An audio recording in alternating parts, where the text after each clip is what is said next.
agradecerle a los participantes del Diplomado en Ética de la Investigación Bioética e Integridad Científica y a los invitados, y en especial a la profesora Erika. Entonces vamos a dar inicio a esta conversación, a este espacio de conferencias titulado Gestión Institucional y Conducta Responsable en Investigación. Vamos a tener un espacio de alrededor de 40 minutos para la exposición de la profesora Erika y un espacio de preguntas. Vamos levantando la mano para hacer unas preguntas y poder conversar con la profesora Erika sobre este importante tema. Para comentarle un poco a la profesora Erika, hemos venido con nuestros participantes adentrándonos al campo de la fundamentación conceptual en ética de la investigación bioética e integridad científica. Esta parte de formación corresponde a la necesidad de anclar los problemas, las teorías, los fundamentos de la ética de la investigación para luego abrir un camino para la reflexión que se adelanta no solo al interior de los comités de ética, sino en la práctica científica misma. Entonces, en eso hemos venido andando, tenemos reunión los lunes, los jueves. Después de esta conferencia viene una sobre ciencia íntegra en la investigación con animales. Entonces, muchas gracias por aceptar la invitación y les voy a comentar a los participantes quién es la profesora Erika, así grosso modo. La profesora Erika es economista con estudios de maestría y liderazgo en desarrollo sostenible, tiene una maestría en dirección y gestión educativa y en la actualidad es candidata a doctora en educación con énfasis en gestión educativa e innovación. La experiencia profesional de la profesora Erika ha girado en torno a la dirección y gestión educativa y a la gestión de la investigación con procesos de internacionalización de la educación superior. Profesora Erika, muchas gracias y bienvenida. Profesor Víctor, muy buenas tardes. Muchas gracias por la invitación y muy buenas tardes a todos. Bueno, para dar inicio a esta charla que les voy a compartir el día de hoy, voy a compartirles mi pantalla. Perdonen un segundo. Si me confirman, por favor, si ya están viendo la pantalla. Sí, señora. Perfecto, muchas gracias. Bueno, como les comentaba el profesor Víctor, yo soy economista, he trabajado, inicié trabajando en el sector privado en el tema de gestión administrativa, luego empecé a trabajar en universidades en los temas de internacionalización, particularmente en los temas de movilidad de estudiantes, posteriormente desde la Vicerrectoría de Investigación en temas de internacionalización de la investigación. Y allí en este cargo de internacionalización de la investigación, identificamos un importante tema de empezar a trabajar en un tema de fortalecimiento de capacidades para la investigación. En estos temas de fortalecimiento de capacidades de investigación, para tener una investigación cada vez más internacional, los temas de ética en investigación fueron uno de los temas que con mayor importancia identificamos dentro de la universidad. Tal vez por eso pueden ver que tal vez ustedes se pregunten que yo no soy bioeticista ni soy médica y como que les voy a hablar de temas de ética y bioética. Entonces, creo que es importante que ustedes entiendan que el foco y a lo que yo me he dedicado un poco es a entender esas responsabilidades a nivel de gestión institucional o de gestión universitaria para el fortalecimiento de los temas de ética en la investigación que tienen una alta relevancia. Entonces, para empezar, porque el tiempo es corto, voy a hacerles un pequeño recuento, seguramente ustedes esto lo conocen, y esta es una definición de la Oficina de Integridad de la Investigación en Estados Unidos, acerca de la conducta responsable en investigación. Me voy a referir a conducta responsable en investigación con las siglas RCR en la presentación, The Responsible Conduct of Research por sus siglas en inglés. Y básicamente la conducta responsable en investigación se refiere a una buena ciudadanía que sea aplicada a la vida profesional, particularmente de la actividad investigativa. Es decir, que los investigadores van a tener la obligación de reportar un trabajo con honestidad, con precisión, con eficiencia y con objetividad. Entonces, esos son los principios de la ciencia responsable. ¿Esto qué implica? Que cualquiera que sea deshonesto o que informe resultados inexactos o que permita sesgos en su investigación, pues no cumple con una conducta responsable en investigación. Y esto es muy importante porque primero hay unos temas financieros que son muy importantes porque al no actuar de una forma íntegra y honesta, pues se van a perder recursos que son escasos, ya sea de financiación pública o sea de financiación privada, pero lo más importante es que va a afectar la credibilidad del quehacer científico y por lo tanto la credibilidad de otros investigadores. Y pasando con la integridad científica, la anterior era un poco la visión un poco más de la investigación en Estados Unidos. Este es sobre la integridad científica y ellos en la Unión Europea tienen el Código Europeo de Conducta para la Integridad en Investigación, es un código que se llama ALEA, y ellos nos hablan de la confiabilidad en asegurar la calidad de la investigación desde el diseño de la investigación, el desarrollo metodológico, el análisis y finalmente y también el uso de los recursos que intervienen en el proceso investigativo. El segundo principio nos habla de honestidad al desarrollar, emprender, revisar, informar y comunicar la investigación. El tercer principio lo definen como el respeto y ese respeto debe ir hacia los colegas, o sea, hacia los otros científicos, también para los participantes de investigación, todos los sujetos que participan en el proceso de investigación, la sociedad en general, los ecosistemas, el patrimonio cultural y el medio ambiente, todo aquello que se vea afectado por un proceso de investigación debe ser tratado con todo el respeto del caso. Y por último, la responsabilidad en el desarrollo de la investigación. También lo mismo, desde la idea de la investigación hasta la publicación de los resultados de la misma. Entonces, aquí yo quiero hacer una salvaguardia porque es muy importante tener en cuenta, bueno, y esto de conducta responsable en investigación también tal vez los temas de ética e integridad científica los hemos trabajado un poco más, pero también entonces surge este término de conducta responsable en investigación. Y aunque muchas veces lo usamos de forma indistinta con los otros dos términos, con integridad o con ética en la investigación, la conducta responsable en investigación tiene una diferenciación y es que incluye básicamente de dos aspectos. Uno son todos los temas éticos y el otro es todo los aspectos de cumplimiento de aspectos legales y regulatorios, es decir, lo que en Estados Unidos o en inglés llaman compliance, que es todo este cumplimiento de todas las normativas que se refieren en este caso a la investigación. Y yo les vengo a hablar, como les comentaba, de un tema de responsabilidad institucional, que es muy importante. Si bien, como veíamos, la responsabilidad de un buen desarrollo de la actividad investigativa es responsabilidad de los científicos o de los investigadores, resulta que ellos no trabajan de forma aislada, sino generalmente trabajan en unas instituciones, sean instituciones educativas, sean institutos de investigación, sean instituciones prestadoras de salud, pero trabajan en unas entidades o en unas instituciones. Y cuando las instituciones desarrollan actividad científica o investigativa al interior de su organización, tienen unas responsabilidades que son institucionales. Entonces, es por esto que las instituciones deben preocuparse por generar un sistema que facilita el desarrollo de una investigación ética, de una investigación que sea de calidad y en especial una investigación que esté conforme con los estándares internacionales y por lo tanto que cumpla todas las normativas, ya sean internacionales, nacionales, locales o incluso todas las reglamentaciones que impongan los financiadores a través de convenios o contratos puntuales.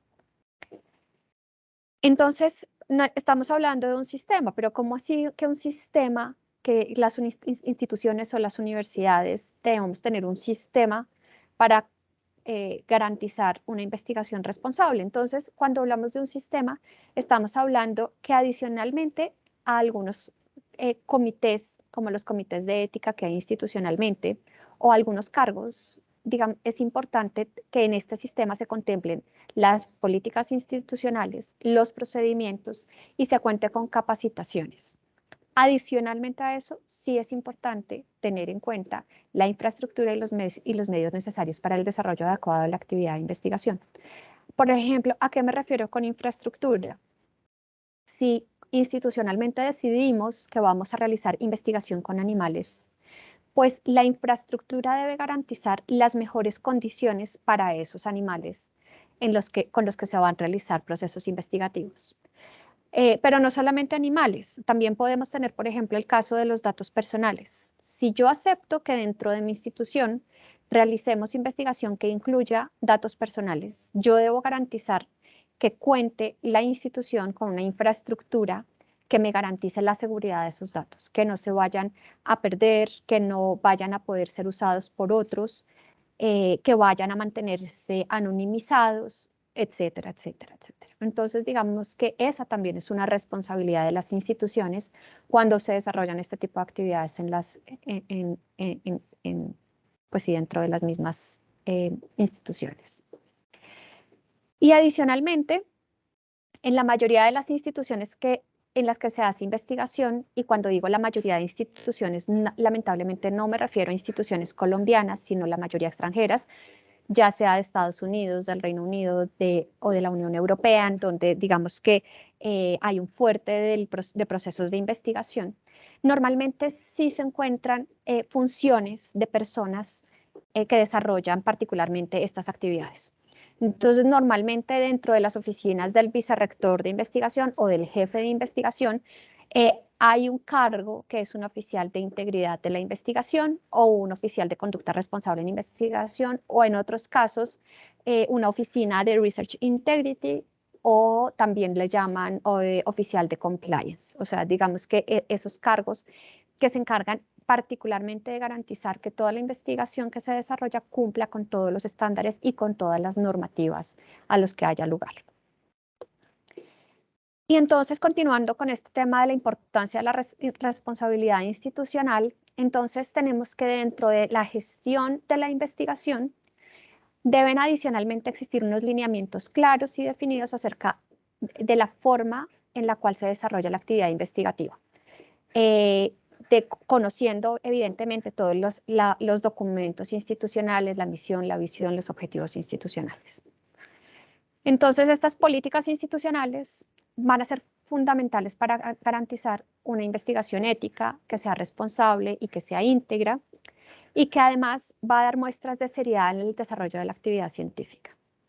Entonces, se van a requerir unas políticas, digamos que las políticas son como la base a partir de la cual una institución trabaja en estos temas de ética en investigación, porque nos van a facilitar el cumplimiento de normativas, evidentemente. Las políticas deben ir acordes, las políticas institucionales deben ir acorde a esos lineamientos nacionales o a esas leyes o a esas regulaciones que existan.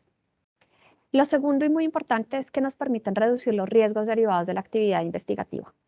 Entonces, en la medida en que doy unas reglas de juego y digo qué se debe hacer, cómo se debe hacer y qué no se debe hacer también, pues, y esto lo conoce la comunidad investigativa, pues voy a reducir los riesgos derivados de esa misma actividad. Y por último, pues deben contemplar con mecanismos que garanticen su implementación. No queremos políticas en papel, que se quedan en papel, sino que queremos contar con unas políticas que se implementen y que se dé cumplimiento a ellas. Entonces, estas políticas institucionales tenemos que tener en cuenta que primero nos establecen un estándar, es decir, buscan garantizar el cumplimiento de los objetivos institucionales y reducir riesgos financieros, jurídicos y reputacionales. Entonces, al establecer ese estándar, voy a reducir mis riesgos. Y lo segundo es que a menudo definen un mínimo. ¿A qué se refiere esto? Normalmente, y creo que es el grueso de la investigación, particularmente en Colombia, pues se realizan instituciones educativas. Más o menos, creo que las cifras hablan de un 80 al 90% de la actividad de investigación que se hace en Colombia se hace en universidades.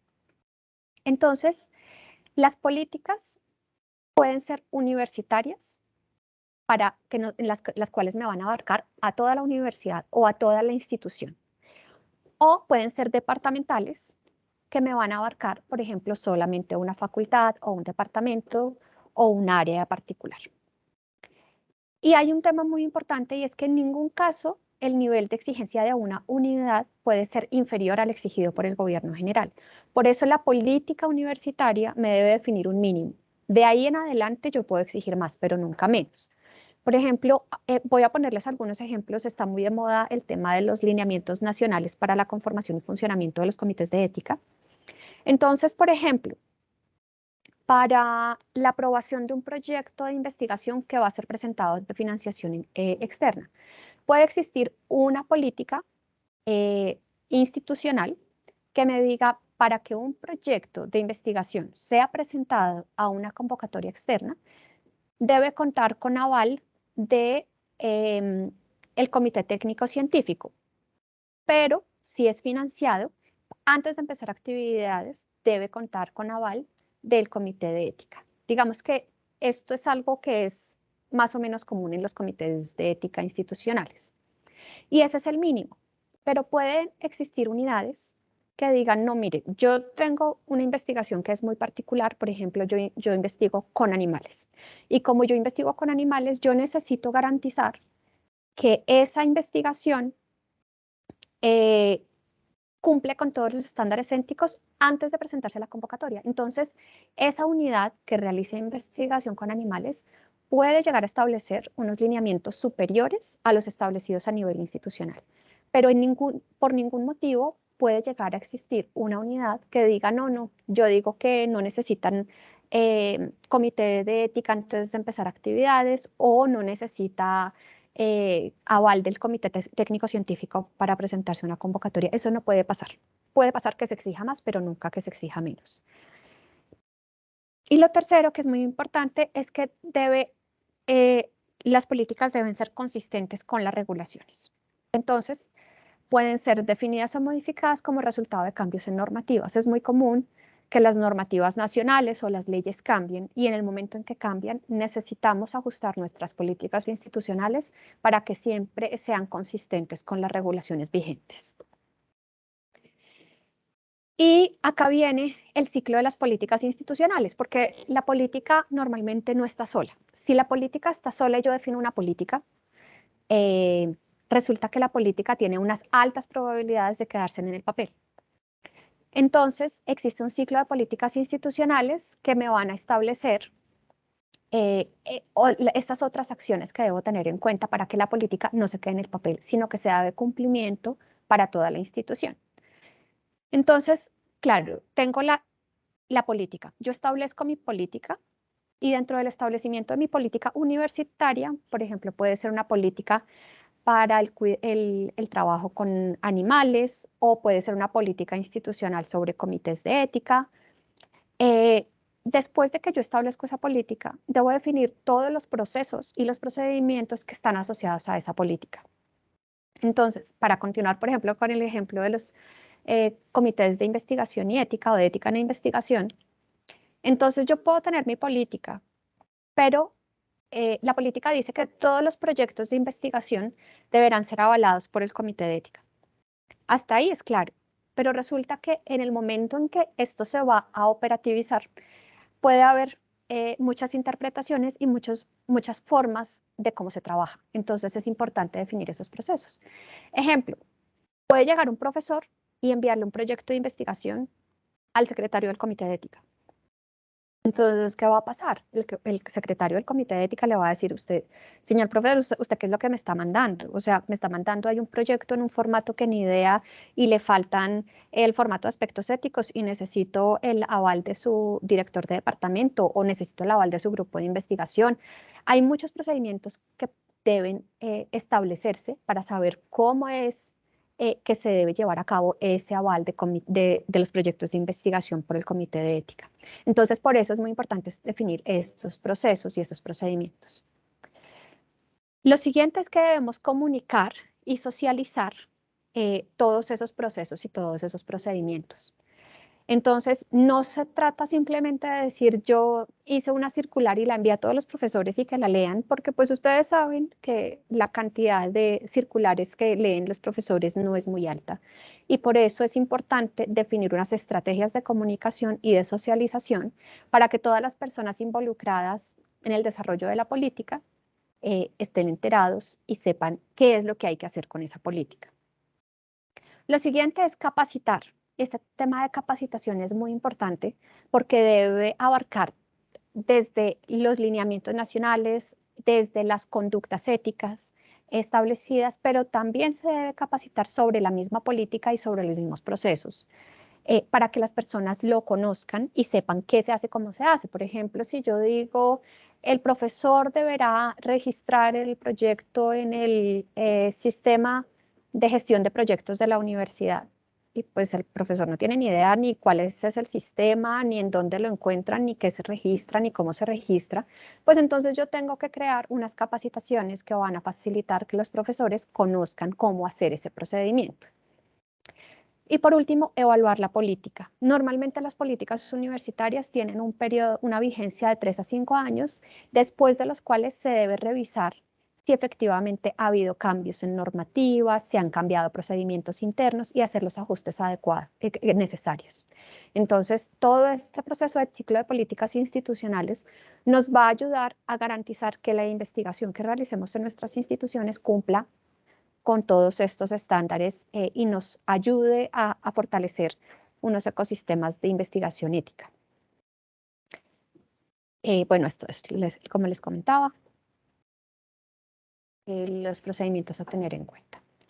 Para el desarrollo de las políticas, entonces, el desarrollo de las políticas institucionales debe tener un formato para su desarrollo y debe contemplar algunos aspectos que son de suma importancia. Primero, es importante tener una declaración de la política. ¿Qué va en una declaración de la política? El objetivo de la política y cuándo se aplica esa política.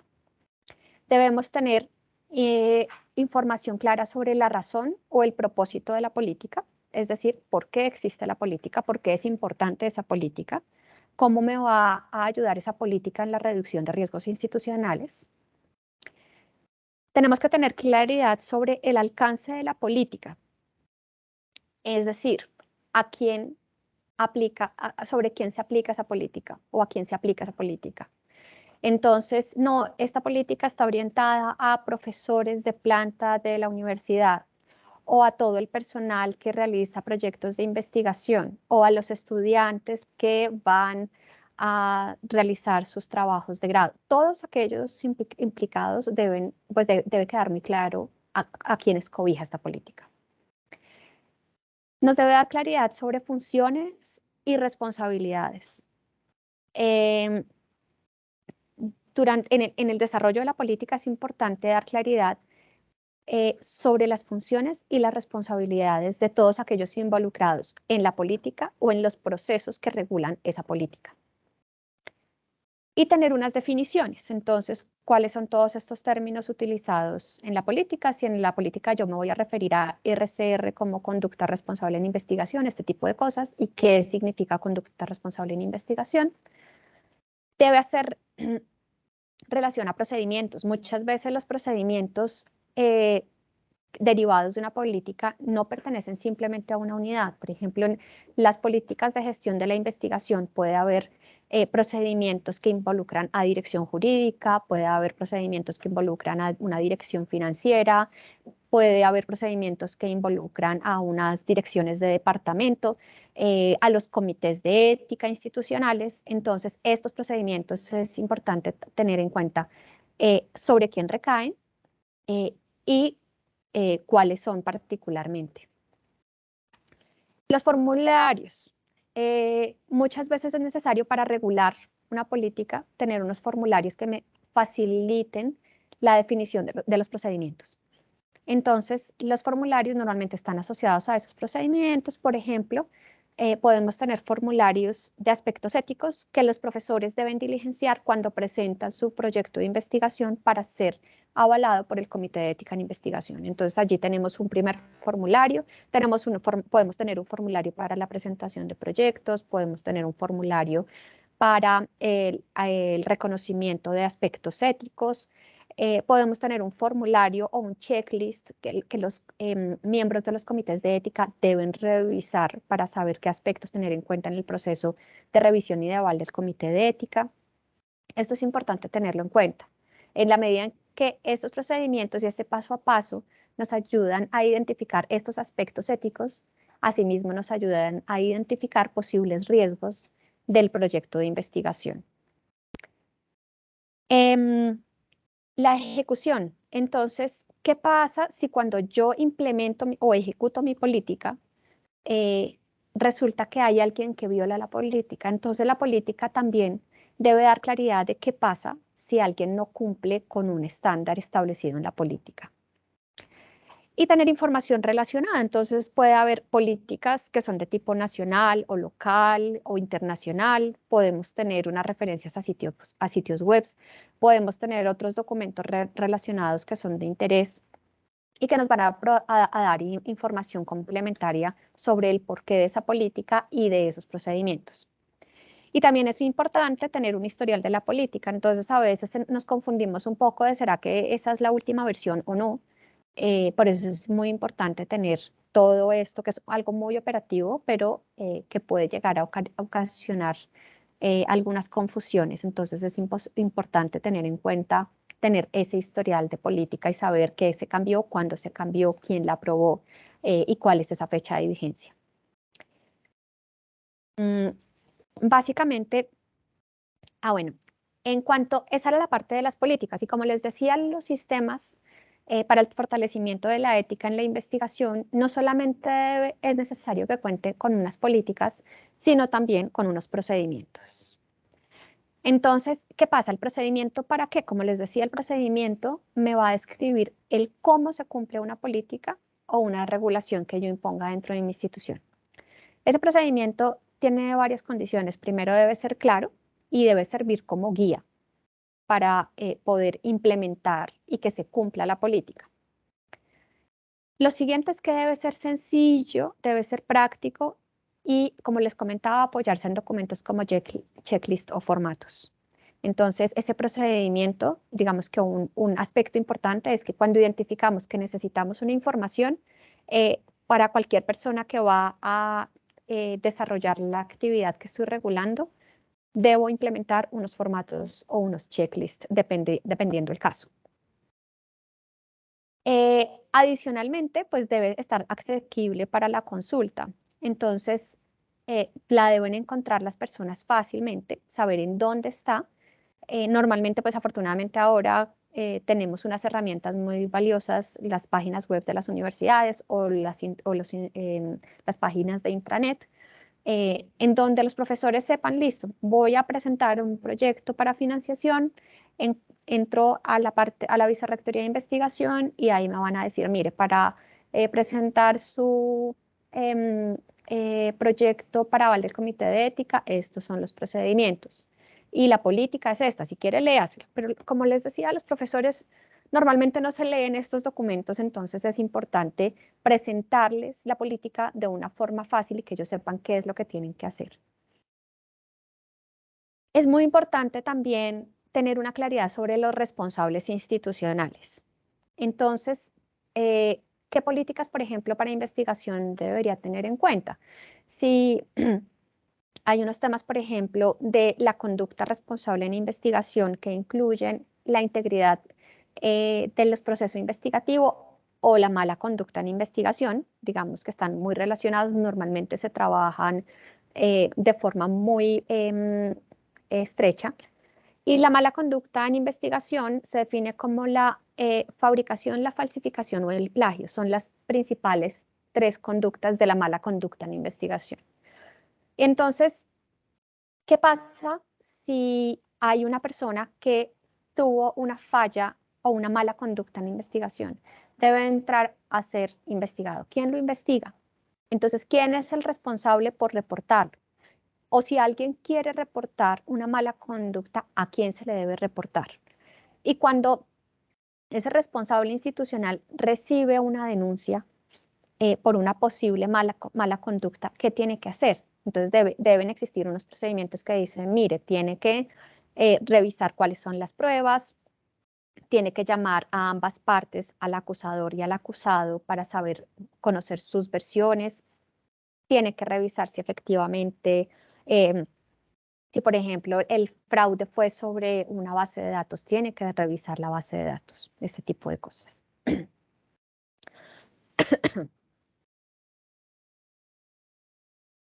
Y adicionalmente, pues tiene que hacer referencia a las regulaciones o leyes que va a buscar atender este procedimiento, ya sea tanto la política institucional como la política nacional o la normatividad local o nacional. En esto de procedimientos, se debe contar con un plan para la implementación de los procedimientos. Perdón. La comunicación del procedimiento es igualmente importante para el desarrollo y para garantizar el cumplimiento. Y efectivamente, y adicionalmente para implementación del procedimiento que va a incluir, que debo tener, permítanme un segundo, una comunicación consistente, es decir, la información debe estar en varios sitios y si se encuentra en varios sitios, en todas partes debe dar la misma información, no debe decir una cosa en un lado y otra cosa en otro. Debemos contemplar unos tiempos de adopción de la política y de los procedimientos. Entonces, tengo que contemplar que todas las partes están enteradas.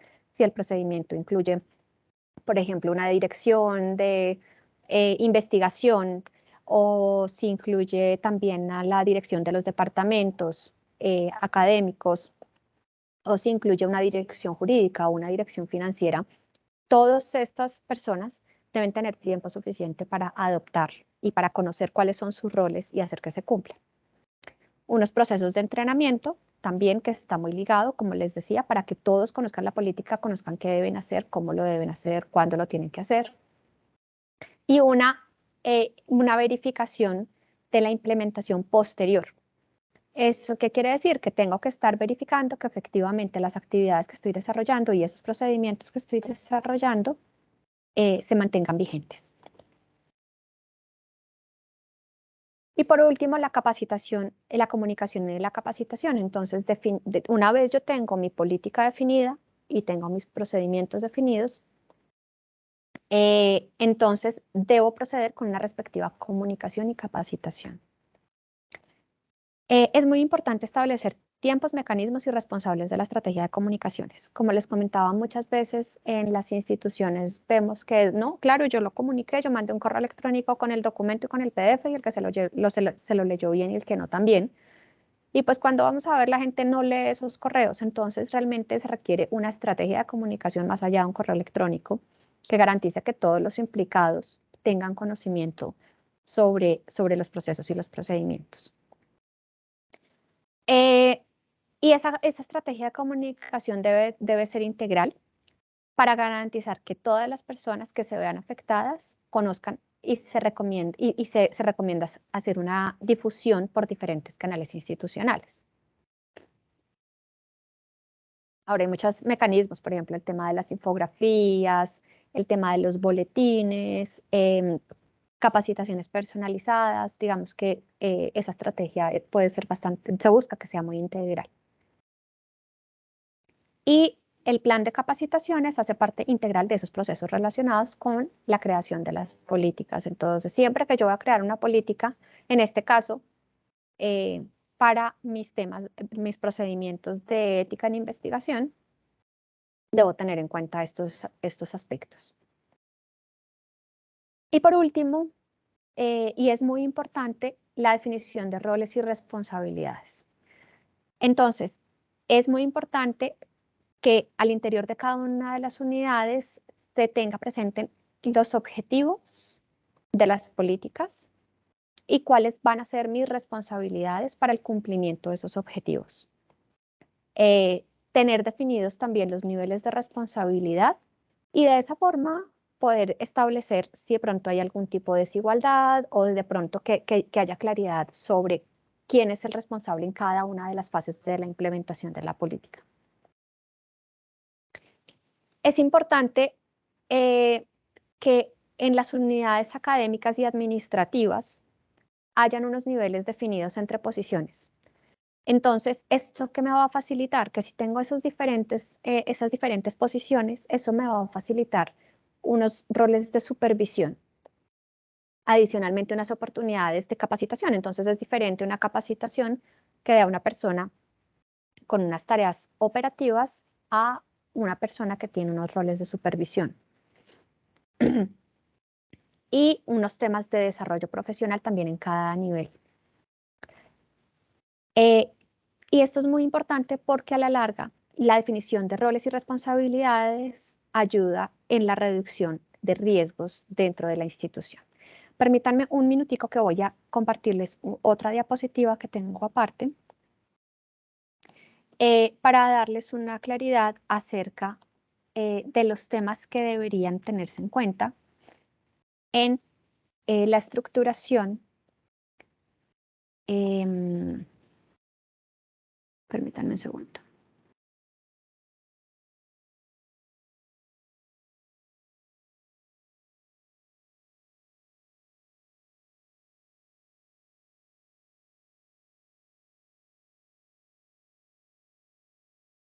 Perdón, tengo problemas acá con mi computador.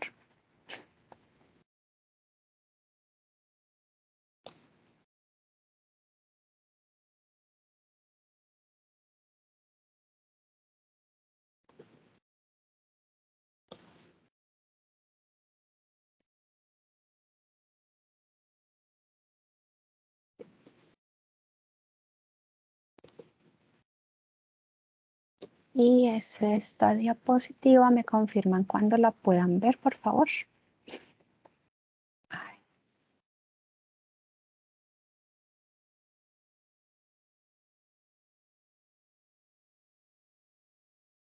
Sobre los aspectos y sobre esos temas de la conducta responsable en investigación que deberían contemplarse institucionalmente para el desarrollo de las políticas, de los procedimientos y de las capacitaciones a nivel institucional.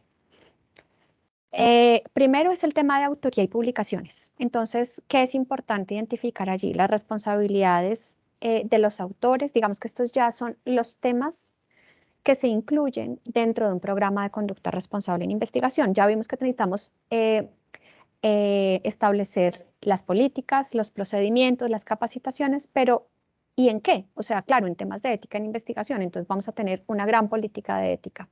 Pero claro, la ética en la investigación tiene varios temas que deben ser contemplados. Y acá lo que presento son esos temas que deberíamos contemplar y que la institución debe revisar si requiere una política de autoría y publicaciones, de investigación colaborativa, de conflictos de interés, de manejo de datos y otras que les voy a presentar. Y sobre estos desarrollar sus políticas, sus procedimientos y sus capacitaciones para garantizar una investigación ética. Entonces, el primer tema, estos son los aspectos que se mencionan en el programa institucional de conducta responsable en investigación del gobierno de Estados Unidos. Y son unos temas que son muy puntuales y yo creo que eso facilita la implementación por parte de las instituciones. El primero es autoría y publicaciones. ¿Qué se ve allí? La responsabilidad de los autores, las coautorías y otras formas de crédito. Es decir, si una persona realiza un proyecto y de ahí sale una publicación y lo ayuda una persona de la biblioteca a identificar todo el tema de redes o de coautorías o de otros artículos que trabajen esos temas, pues es una información que es muy valiosa, pero no por eso es un coautor. Entonces hay que tener muy claro que para que una persona sea autor debe hacer una contribución de nuevo conocimiento. Y así como yo le puedo estar haciendo un favor diciéndole yo lo meto como investigador y como autor en mi paper, pues resulta que también hay unas responsabilidades por aceptar ese tipo de autorías.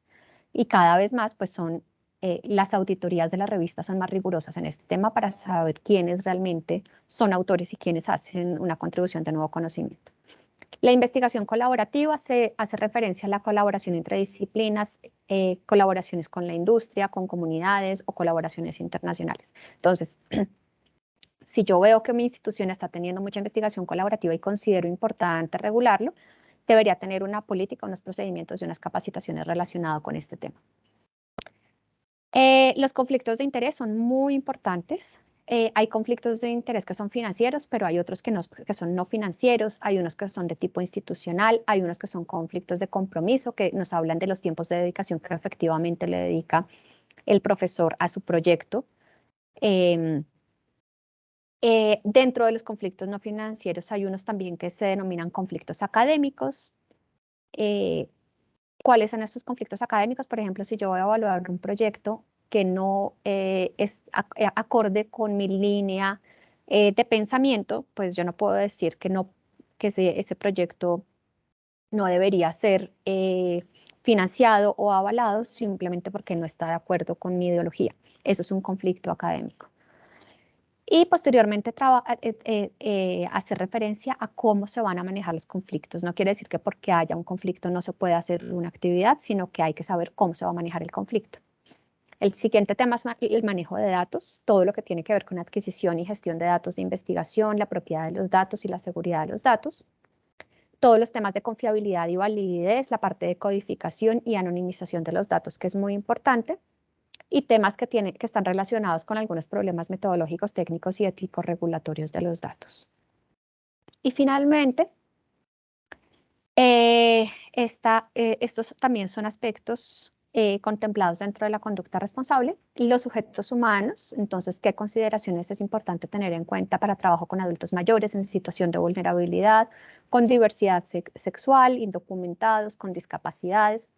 Entonces, al ser estos sujetos humanos sujetos vulnerables, debemos tener una especial atención y es importante que las instituciones tengan unas políticas que garanticen el adecuado manejo de las investigaciones que involucran a estos sujetos humanos. Igualmente con los animales, ¿qué consideraciones debo tener en cuenta para poder tener un proyecto que involucre investigación con animales? La mentoría es la relación entre el profesor y el estudiante, podríamos llamarlo. ¿Cuáles beneficios tiene estos temas de mentoría para los alumnos y para mentores? Y qué implican cada uno de esos roles como mentor, como profesor, como asesor, como supervisor, como defensor en estos procesos.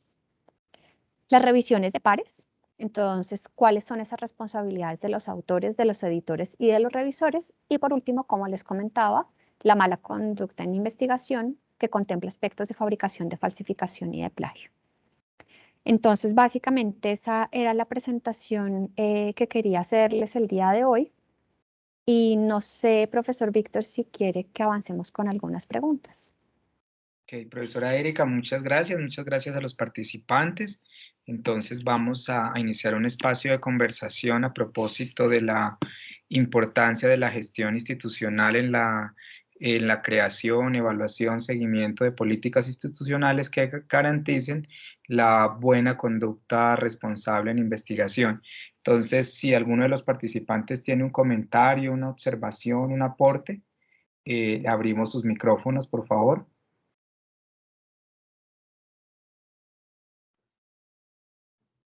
Muy buenas tardes, doctora Erika, doctor Víctor. Pues un comentario. Lidia Valenza de Guadalajara, Jalisco, México. Pues bueno, yo me gustaría compartir mi experiencia principalmente en mi país. Actualmente estoy como auditor en investigación preclínica y clínica, pero antaño a esto, pues fui monitor clínico, pues trabajando para diferentes patrocinadores. Y dentro, pues mi experiencia, pues sí, es todo un enlace entre todo el sistema, porque pues tenemos diferentes participantes en esto que denominamos la investigación clínica específica, desde las instituciones, el investigador, los comités y el patrocinador, que bien puede ser una institución o la industria. Desde, por ejemplo, mi experiencia, en algún momento se realizó un estudio clínico en un instituto al sur de la Ciudad de México, pero era una propuesta institucional para que varios de sus alumnos obtuvieran el grado. ¿Y cuál fue lo que ayudaron? Bueno, ellos lo que querían cuidar era tener el control de la calidad del dato que se obtenía. Entonces, para esto, solicitaron el apoyo únicamente y exclusivamente de Abbott en su momento. ¿Para qué? Para que se monitoreara todo esto para poder cuidar el dato, ¿no? Finalmente que fuera confiable y que fue una excelente propuesta, ¿no? Y finalmente se realizó el ejercicio institucionalmente como con otros, en el INSS, por ejemplo, pero ellos fungían como los patrocinadores. Otra experiencia que tuve también en un instituto fue que es pediátrico este instituto, hicieron, bueno, también un patrocinador, pero desafortunadamente, como comentaba, la comunicación, que es muy importante. En ese momento estaban en la transición en que todo por oficio y pasaban a la transición que todo por email, pero era muy ineficaz las respuestas y los tiempos. Obviamente, esa fue una situación muy crítica porque aquí cuando hay cambios significativos a protocolo, pues sabemos que hay una enmienda que es avalada por el comité y obviamente, dependiendo del nivel, pues debe de también ser autorizada por nuestra autoridad regulatoria, en este caso COFEPRIS. Pero llegó el punto que se atrasaban tanto, 6 meses, que el patrocinador decidió cerrar ese sitio de investigación. ¿Por qué? Porque ese punto tan crucial no permitía la inclusión de más pacientes.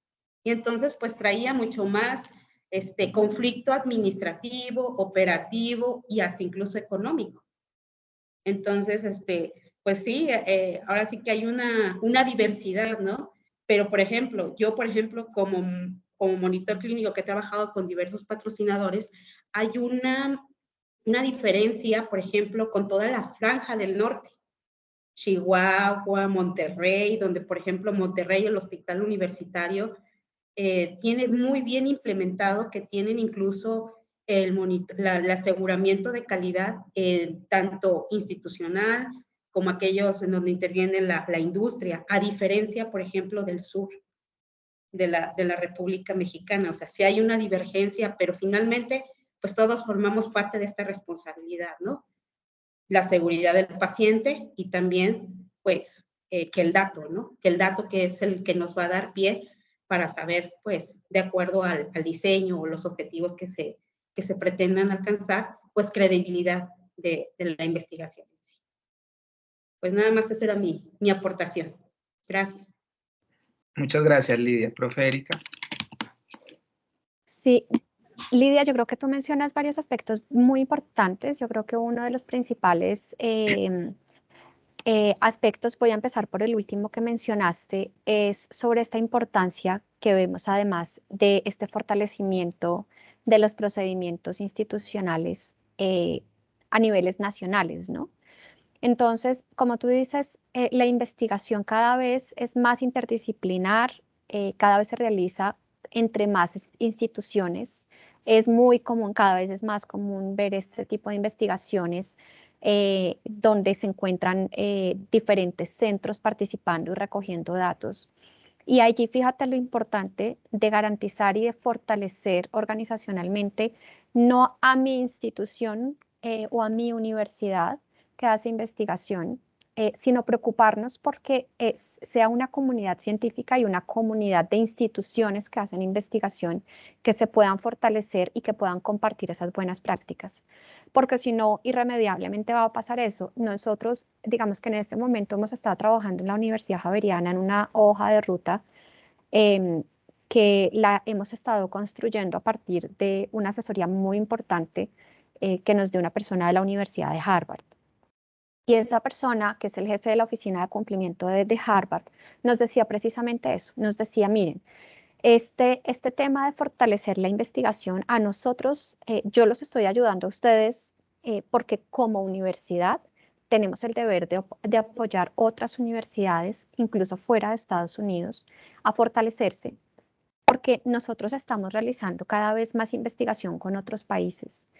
Y si en las instituciones que están en otros países no cumplen con altos estándares éticos y de gestión de la investigación, pues resulta que nosotros no vamos a querer trabajar con instituciones que no cumplan con esos estándares, no podemos, porque nosotros tenemos que salvaguardar esa calidad y esa ética en la investigación.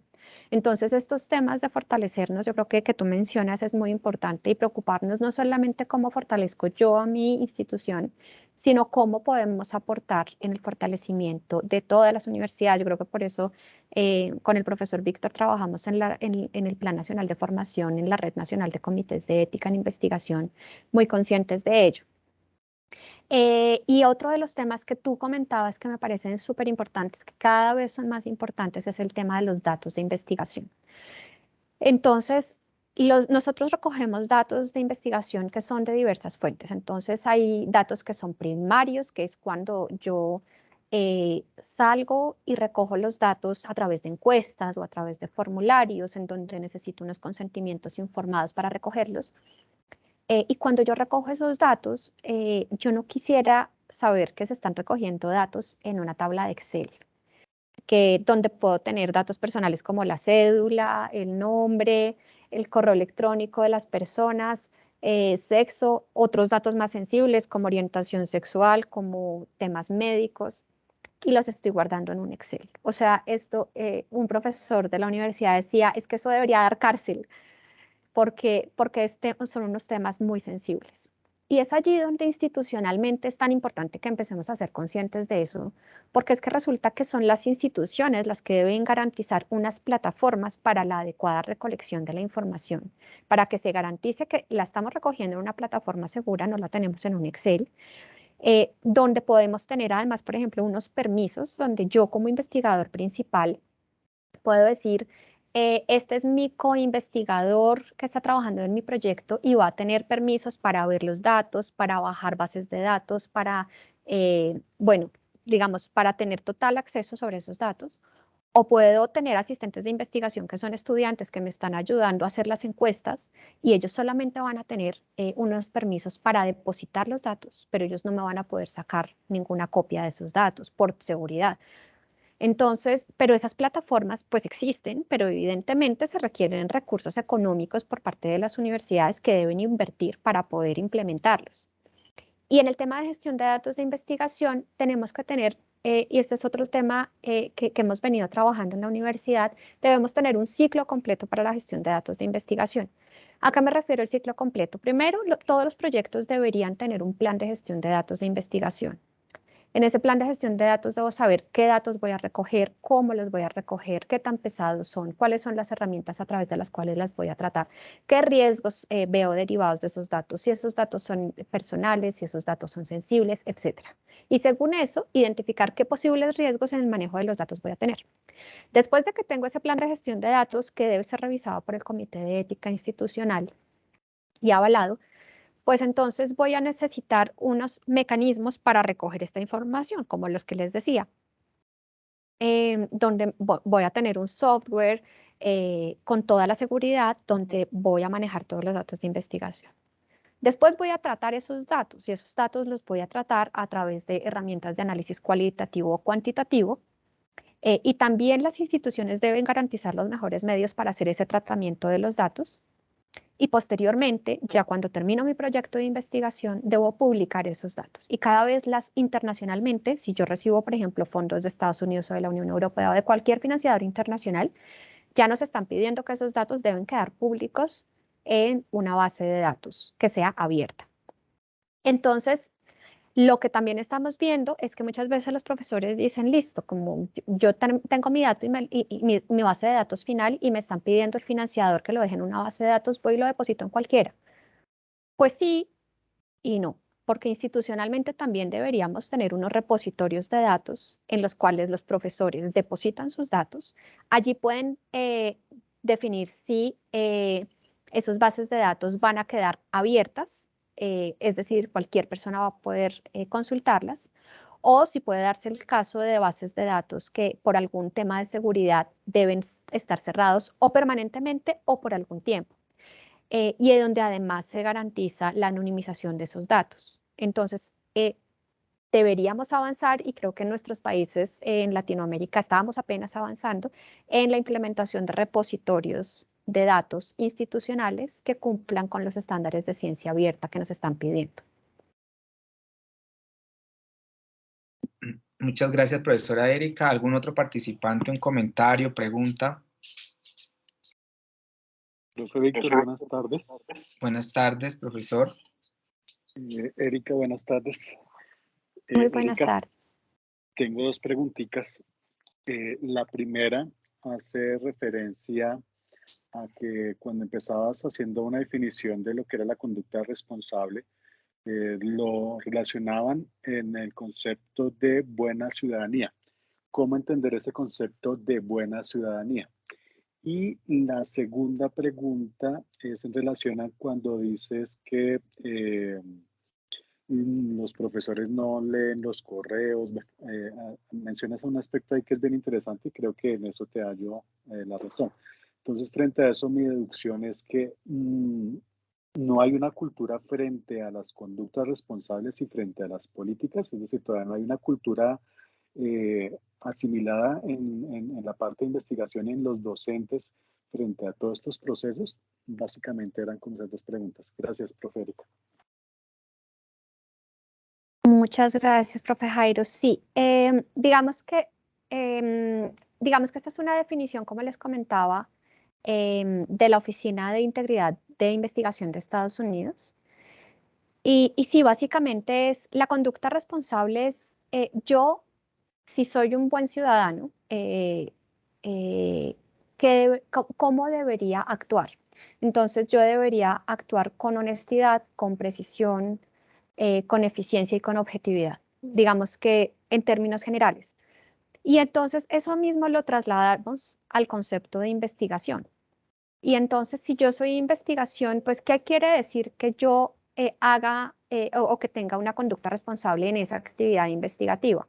Pues lo mismo, que yo actúe de una buena forma, que si yo sé que tengo una base de datos y que no me está dando el resultado que yo quiero, pues entonces yo cambio algunos numeritos para que se me ajuste. Pues eso no es una buena ciudadanía porque estoy haciendo trampa a nivel ciudadano, pero en este caso se trata de una falla ética a nivel científico.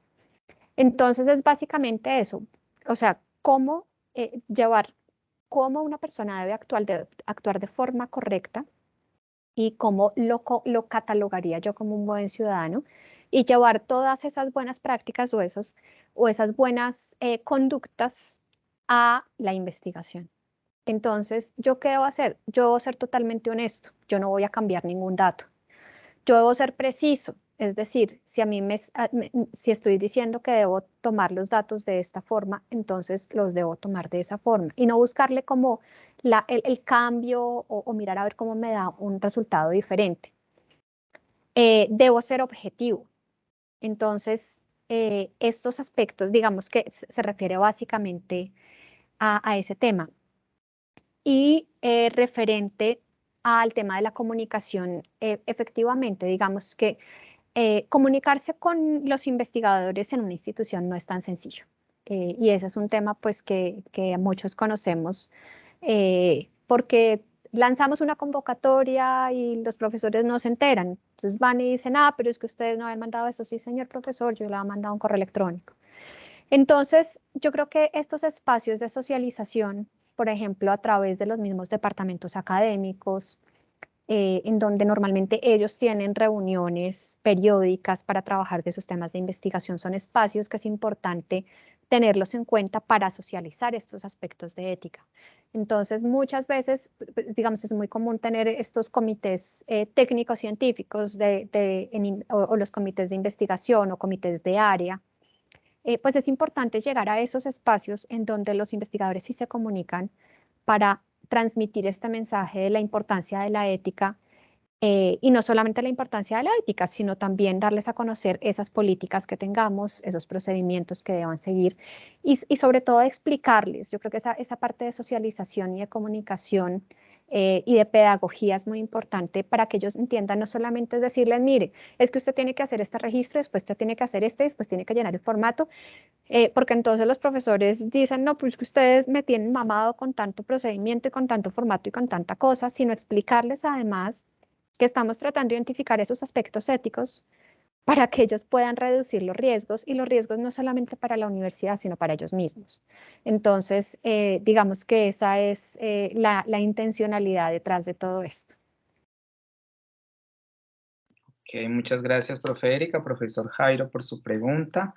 ¿Algún otro comentario, pregunta del auditorio?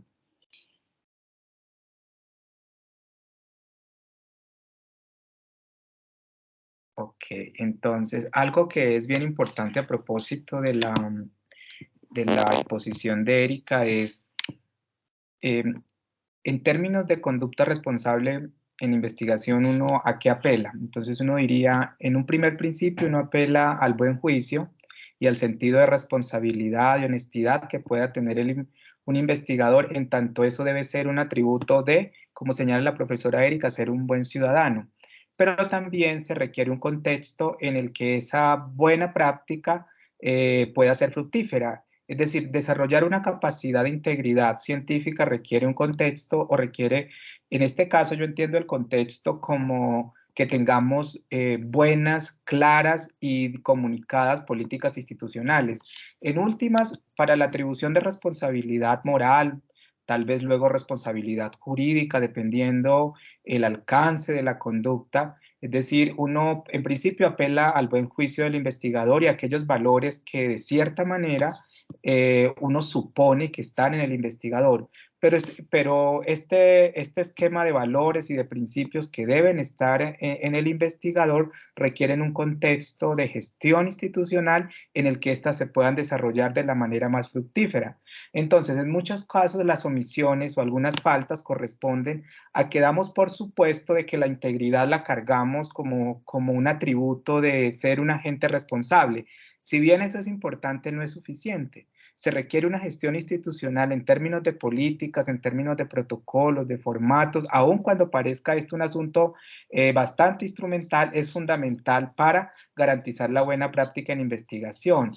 Por eso, Erika, en esa última presentación nos mostraba unos elementos importantes sobre en qué se deben formar quienes están relacionados con la investigación científica. Entonces, hay una serie de temas, ella los presenta como módulos que son tan importantes y por eso la importancia de tener espacios de formación y capacitación que nunca son suficientes, que en ocasiones los pasamos por altos y no nos dedicamos a formar a quienes tienen que tomar decisiones en la práctica investigativa, especialmente los miembros de comités de ética. Es decir, un miembro de comité de ética habita un campo disciplinar, un campo de la investigación, pero en ocasiones desconoce otros elementos que son importantes de la buena práctica científica en lo cual se deberían y deberíamos estarnos formando. Es decir, la capacitación, la formación es una necesidad que atraviesa las políticas y la gestión institucional. Es decir, tendremos una mejor investigación con mayor indicadores de calidad si generamos unas políticas institucionales en las que la práctica científica pueda desarrollarse de manera fructífera. Por eso es tan importante en este momento que vamos avanzando en nuestro curso, ir entendiendo todos estos asuntos que están relacionados al funcionamiento de un comité, para el tema de los patrocinadores, de las publicaciones, porque reconocer esto es reconocer que la actualización y la formación es fundamental en la práctica científica, y más en la práctica científica con sentido de responsabilidad y de eticidad. Entonces yo creo que este es un espacio que nos da como unos elementos muy, muy importantes para revisar hacia el interior de nuestros comités de ética o nuestras instituciones qué de estas cosas están funcionando y qué de esto debe funcionar mejor. Es decir, cuando uno piensa en un comité de ética independiente o un comité de ética anclado a una institución, uno ve que hay una cantidad de variables que son importantes tenerlas. Pero si hay un contexto normativo, en ocasiones pareciera que cumplir la norma fuera suficiente para la atribución de responsabilidad. No es suficiente. También se requiere, como lo hemos visto en otros espacios, apelar a otro tipo de virtudes, pero sí es importante que haya un contexto de políticas, de gestión, de normas claros que enriquezcan la vida de las personas que están relacionadas de uno u otro modo con la práctica científica. Entonces, Erika, agradecerle este espacio. No sé si hay algún otro comentario, una observación. No sé si Lidia tiene la manito levantada. No, pero sí hablo, pero sí participo. Sí, la verdad que hay mucho que hacer todavía. De todos estos años que llevo en la investigación clínica, sí he visto cambios regulatorios.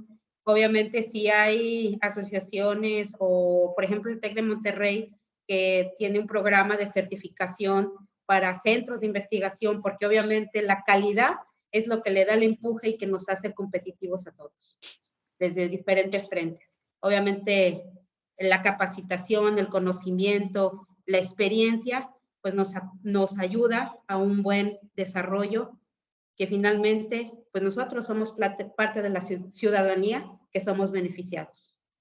Gracias, doctora. Muchas gracias, Lidia. Erika, muchas gracias por este espacio. Está cordialmente invitada a seguir participando de este espacio de conversación que tenemos. Ha sido muy generosa con su tiempo. Le vamos a compartir a los participantes esta presentación para que puedan, digamos, retroalimentar, volver sobre ellos. También, si Erika lo permite, compartirle el correo de Erika si alguno quiere, digamos, continuar esta conversación, para que pudiésemos seguir estableciendo alianzas con los participantes de otros países, compartiendo la experiencia en gestión institucional que ha tenido la profesora Erika. Entonces, muchas gracias a todas y a todos. Yo voy a hacerles una pequeña invitación para nuestro otro encuentro. Esta semana hemos empezado nuestro trabajo, entonces para el jueves, no sé si están viendo mi pantalla, ya les van a enviar desde Educación Continua, les van a enviar nuestra siguiente encuentro. Este encuentro ya es más pequeñito para nosotros, los participantes del diplomado. Entonces es sobre ciencia íntegra y la investigación con animales. Va a estar la profesora Elizabeth Telles de la Universidad Nacional Autónoma de México, y luego vamos a empezar el tema de medicamentos y de fármacos. Va a estar de la Conbioética el profesor Ricardo Páez con acceso al medicamento, un enfoque desde la justicia global. También es profesor del programa de bioética de la Universidad Nacional Autónoma de México. Entonces ya vamos en esta fase a comenzar a tocar algunos asuntos. Tal vez Erika en sus módulos nos mostraba la importancia de estos temas. Entonces vamos de cierta manera en una sintonía con los temas que Erika nos presentaba, que son importantes dentro de la formación de las personas relacionadas con investigación. La investigadora Viola Luz García, profe. Sí, tengo una duda para la conferencia del jueves. Aquí dice a las 5 de la tarde hora de Colombia y 4 de la tarde hora de México. Es la misma hora en la que es este mismo horario. Voy a revisarlo, pero es el mismo horario que tenemos todos los jueves, sino que la profe solicitaba que le hiciéramos la distinción horaria para no confundirse ella, pero ya yo les envío actualizada la fecha, pero vamos a seguir en el mismo horario de las 5 de la tarde, hora de Colombia. Muchas gracias. Gracias. Muy amable. Listo, entonces que tengan una feliz tarde, Erika, muchas gracias y un buen inicio de semana. Buenas tardes. Bueno, muchas gracias la invitación, que estén muy bien. Gracias. Gracias, doctora Erika. Gracias, doctor Víctor. Gracias, buena tarde. Gracias, hasta luego. Gracias, buenas tardes. Gracias, que estén muy bien.